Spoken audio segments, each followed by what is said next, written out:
You're probably here to learn how email marketing can elevate your business. But before we start, let me tell you a short story about email itself.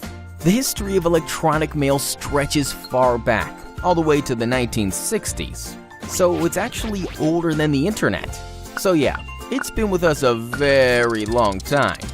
But still, I wouldn't call it old. Rather, I'd call it traditional. So how does this long-established communication method compare to the newbies like social media?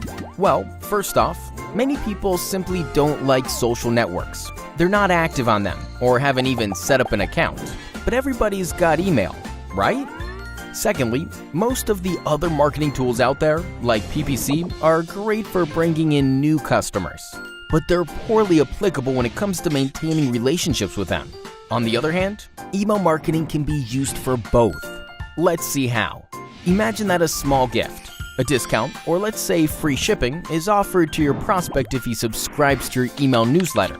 From there, you can send him the first email with the promised benefit, and boom, you got a new customer. But email marketing really excels at maintaining the relationship with your customer. The moment you have his email address, you can remind yourself anytime you need. Send him new products you sell, what's on sale for the week, what's trending. Moreover, you can send him tailor-made offers based on his preferences or prior purchases. This way you can really encourage customers to get back to you and, do some more business with you, right? So now you know what email marketing is good for. So what's our role in this? Do you know how to effectively build up your mailing list? How often you should send newsletters? How to catch attention with your emails instead of spamming your customers? How to set up a system that will automate the mailing process?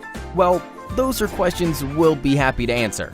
So make the most out of email marketing for your business and contact us today.